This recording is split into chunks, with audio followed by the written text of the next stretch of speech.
Before we get into the remaining 36 running back rankings, one thing to note, players like Alvin Kamara, who played in Thursday night's game, are not going to be included in these rankings. There's no reason for me to disingenuously rank somebody.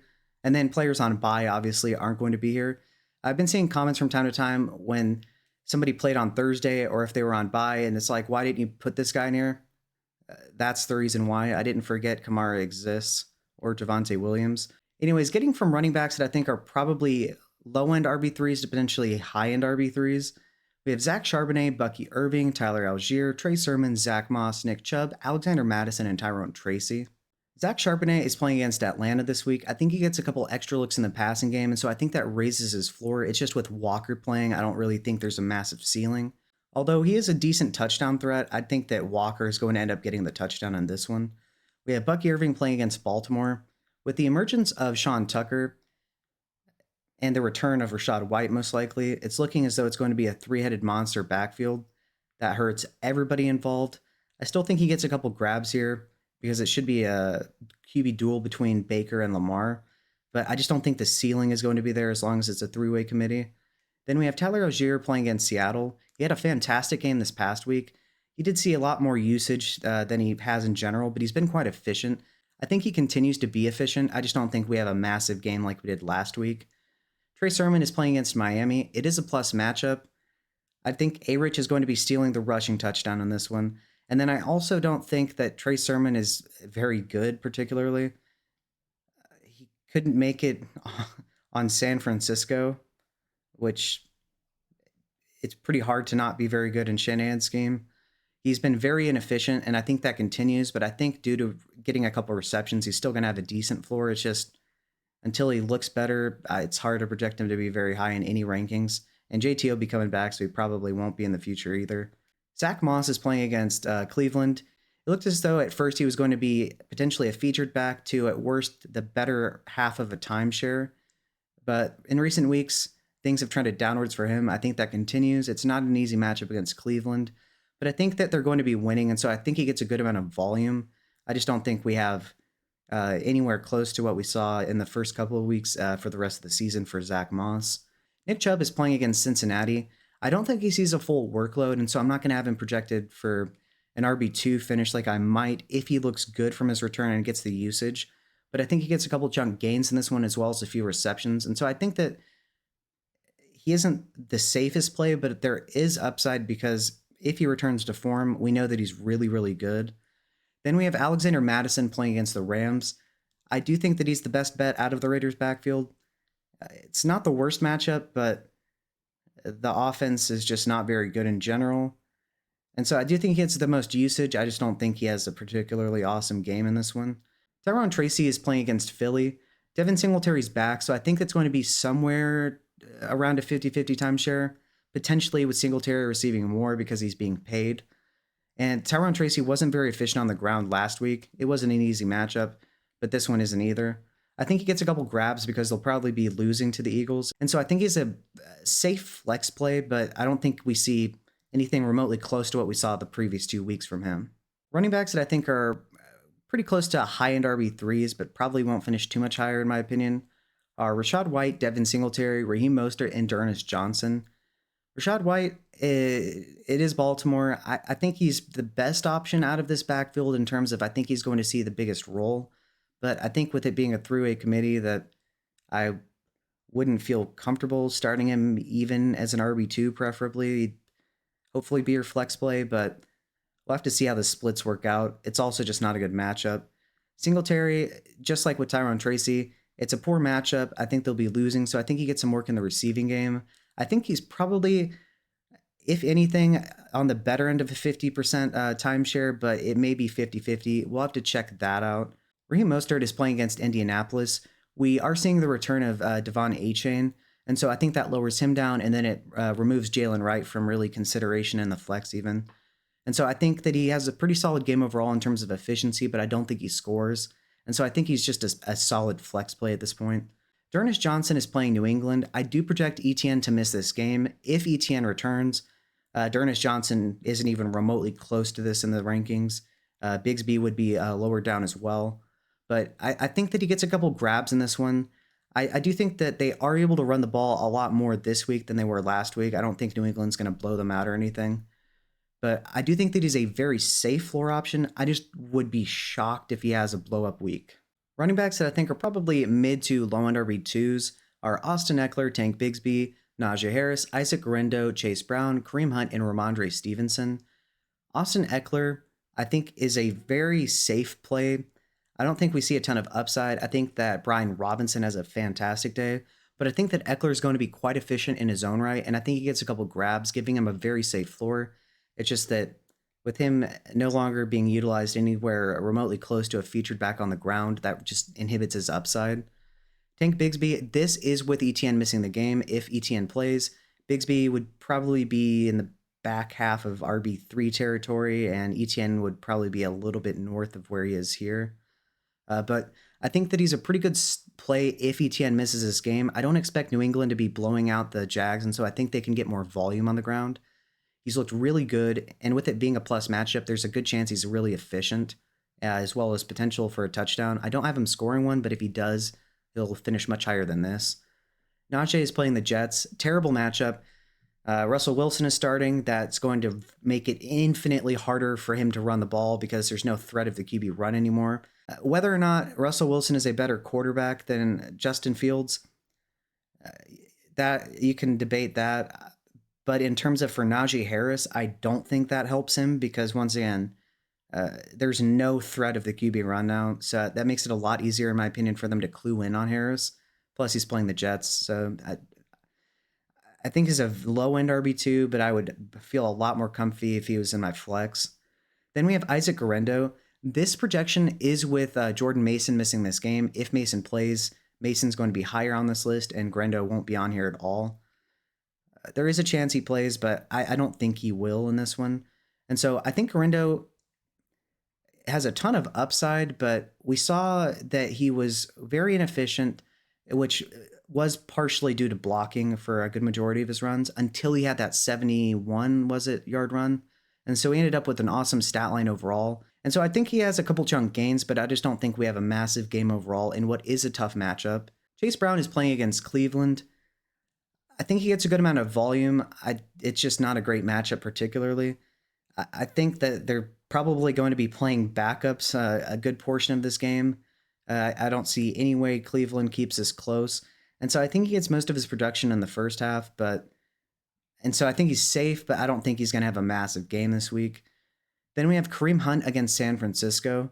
It is a plus matchup. However, with Clyde Edwards-Helaire returning, I think that he doesn't see quite as much utilization as we would see if he was the only running back playing. So for now, at least, I think he's a relatively safe floor play due to the fact that he'll probably get a decent amount of volume overall. It's just he probably won't be seeing featured back numbers anymore in terms of the splits. Ramondre Stevenson is playing against Jacksonville. However, with him nursing injury, I don't think he sees a full workload. And so for that reason, I think he's going to be efficient, but I just don't think he has a massive game overall, making him a mid RB2. If you like what you're hearing and seeing, feel free to like and subscribe. It's a free and easy way to support the channel, and I'd really appreciate it. Thanks. Running backs that I see as being mid RB2s to potentially low end RB1s this week are James Conner, Josh Jacobs, Devon Achane, James Cook, David Montgomery, Aaron Jones, Jahmyr Gibbs, and J.K. Dobbins.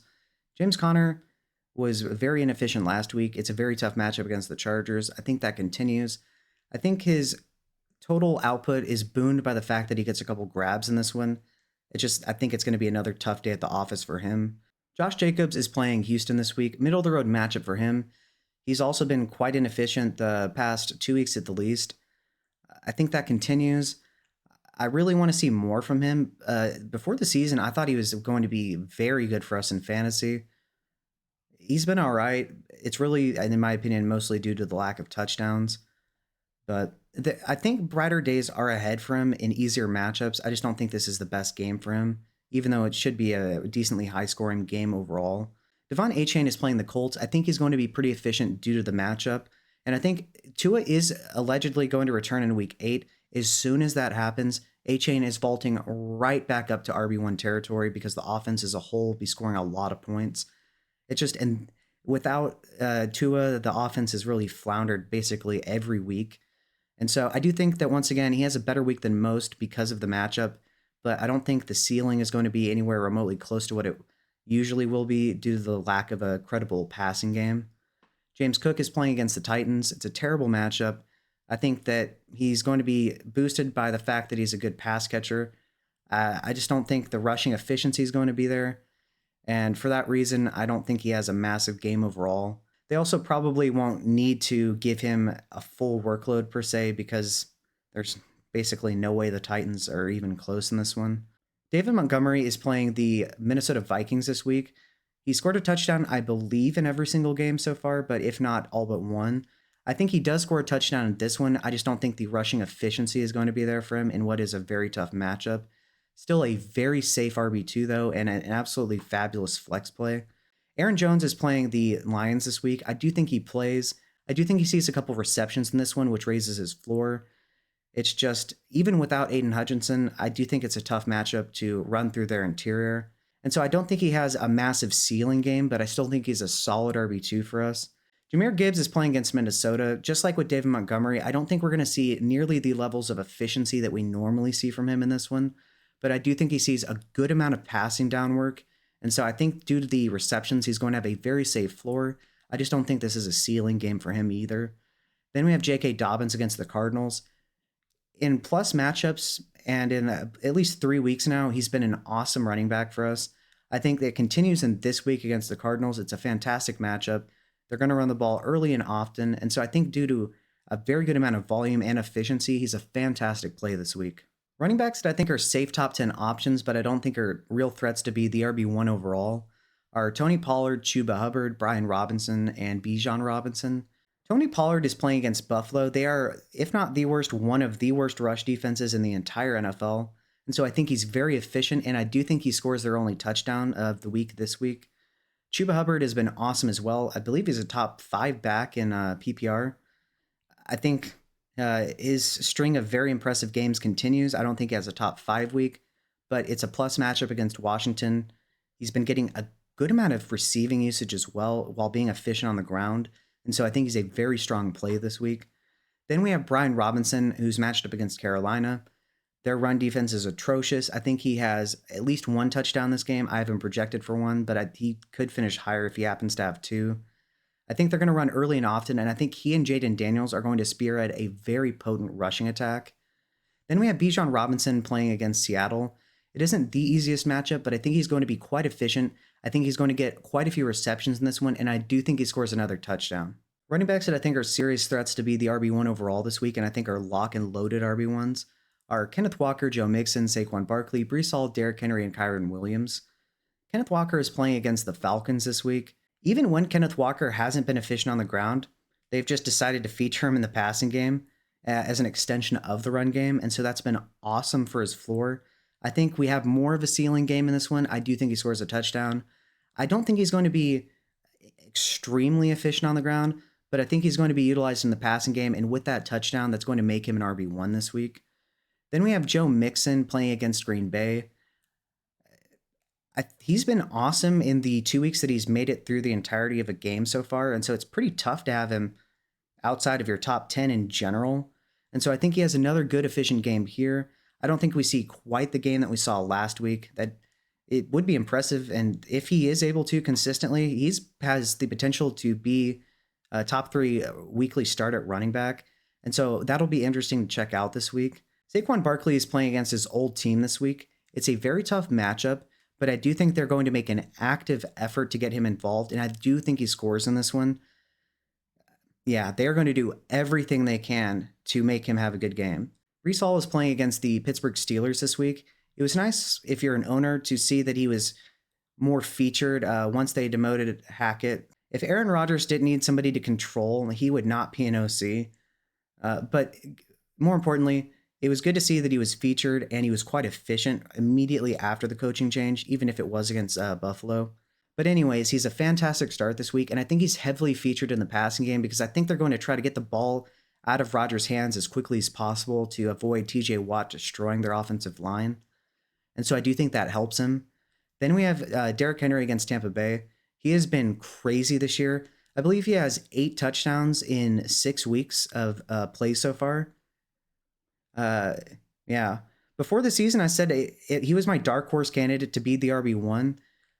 He may not be the RB1 by the end of the year, but uh, yeah, him and Lamar Jackson are just about impossible to stop. And so Tampa Bay is also poor against running backs. And so I think we see another good game from him. And I think he does score a touchdown. Kyron Williams is playing against the Vegas Raiders this week. They get destroyed by Najee Harris had an insanely efficient game against them. And so I think Kyron Williams is a much more talented back in a better scheme. And so I think Kyron Williams is going to get most of the offensive production for the Rams himself. And I think he's a must start, and he is my candidate to be the RB1 this week. All right, and so to conclude, running backs that I think are probably mid to low end RB3s this week are Charbonnet, Irving, Algier, Sermon, Moss, Chubb, Madison, and Tyron Tracy. Running backs that I think are probably mid to high end RB3s are Rashad White, Devin Singletary, Raheem Mostert, and D'Ernest Johnson. Remember that these projections are with ETN missing the game. If ETN plays, D'Ernest Johnson is nowhere remotely close to this in the rankings. He won't be on this list. Then running backs I think are probably mid to low end RB2s in general are Eckler, Bigsby, Harris, Garendo, Chase Brown, Kareem Hunt, and Stevenson. Same with Tank Bigsby. If ETN plays, Bigsby is probably a low end RB3. And I have Garendo up here because I do think that Mason misses the game.